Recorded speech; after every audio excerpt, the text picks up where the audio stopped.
Welcome to our latest video. In this video we're going to discuss how to remove Ubuntu from a Ubuntu Windows 7 dual boot machine. In this example we're going to be using a Windows 7 Ubuntu 13.04 VirtualBox machine. As you can see, we're setting up the login screen for Ubuntu 13.04. This is more or less just to prove that it does in fact work as a dual boot.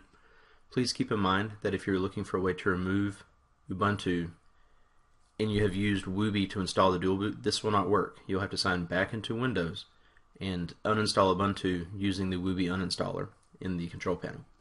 However, if you've used the live CD to actually set up the dual boot partitions, then you should have no problem going through these steps and removing Ubuntu. This should work on previous versions of Ubuntu as well, as long as they were not installed using Wooby. So we're just going to go ahead and sign out of Ubuntu and just reboot the machine. I'm sorry for the speed of this machine. It's somewhat of a low-spec virtual machine. So we'll just go ahead and we'll reboot it, and once it comes back up, we'll be greeted with the grub boot menu. Alright, here's the grub boot menu. Let's just use the arrow key and go down to Windows and hit Enter. This will boot into Windows 7. Now you may be asking yourself, why remove Ubuntu? Why get rid of Linux? Could be numerous reasons. Some of the simple ones could be that the fact that maybe you're just running out of hard drive space. You need to reconsolidate your space back to Windows. Maybe for work or school or whatever. One of the other reasons could be maybe you're just not happy using the Ubuntu system anymore. If that's the case, then it's fairly simple to take care of. Let's go to Start and Computer. We're going to verify we only see one drive. We do. On my Windows 8 machine, I actually see an extra partition that I can't open, and that is my Ubuntu partition. So first step first, we need to remove the grub bootloader. To do so, we're going to use a tool called EasyBCD. The link for EasyBCD will be in the video description below. When you first arrive on the EasyBCD website, you're going to notice there's a big Buy Now button. If you're using this utility within a commercial environment, you need to pay for it.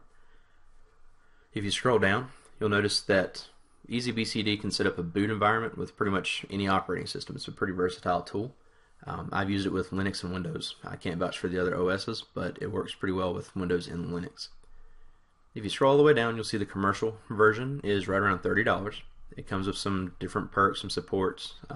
It comes with some extra features and things as they get released. We're going to use the non-commercial or the free or the community edition.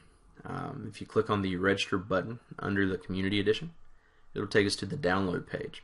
Now the catch with the community edition is basically your only line of support is going to be forums and other help websites. So then you can click on download. If you want to get email from them on updates, you can put your name and your email address in there. Likewise, if you like the software, but you maybe didn't want to spring for the $30 to purchase the license for it, you can also make a donation as well for those who are interested. So once it downloads, click the installer. We'll go and get rid of the browser here. Click on Next, and you're just pretty much going to take the defaults all the way through the installation wizard. It'll take just a minute to install. Click on Next. Once that's done, it's going to prompt you for your language, and it's going to give you the disclaimer about the community edition being the free version. If you need support, you can get it from the support forums. If you use this in a commercial environment, to pay for the software. Then when you're done reading this, you can click on OK. This will open up EasyBCD.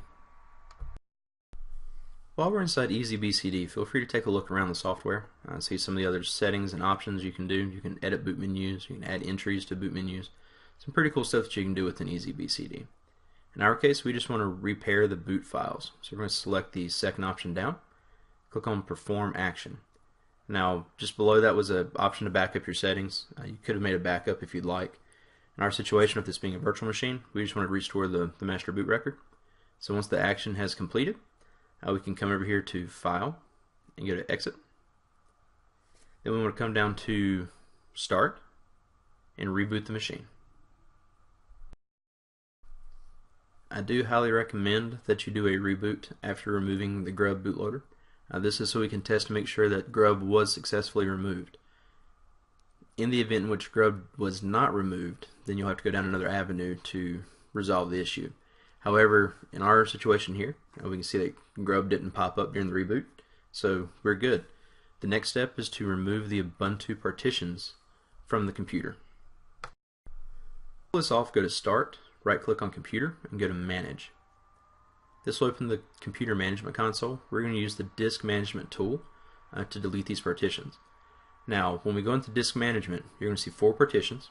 2 are the NTFS file systems. That's our Windows partitions. You don't want to touch those. The other 2 that have the unassigned file systems, those are the swap and the Ubuntu. We can delete those. Make sure you have the proper sizes for your partitions before you delete them. You don't want to delete the wrong one. Right click on the Ubuntu partition, that's the larger unassigned partition, and left click on delete volume.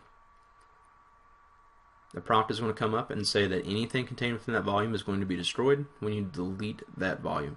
So we just want to go ahead and get rid of it, so say yes. That will mark that volume as unallocated space. The next one over is the swap. We need to do the same thing. Now notice that the swap turned into free space. If that happens, right click and go to delete partition. Say yes. Now it's merged both those partitions into one lump of unallocated space. So now we need to extend the Windows partition to take up that unallocated space and reclaim it. So right click on the Windows partition and go to extend volume. Go next.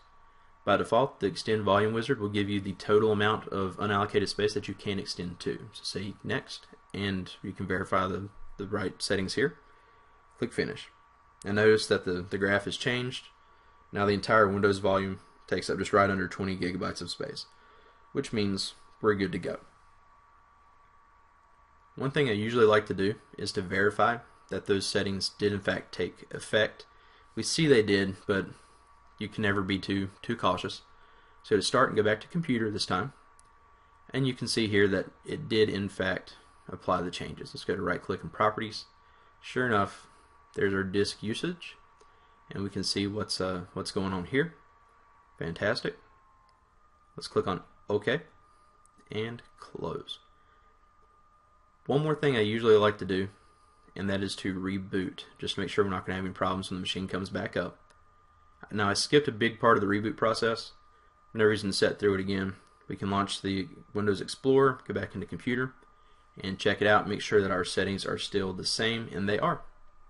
And there you go. Ubuntu has been removed. You're now back to a single boot machine running Windows 7.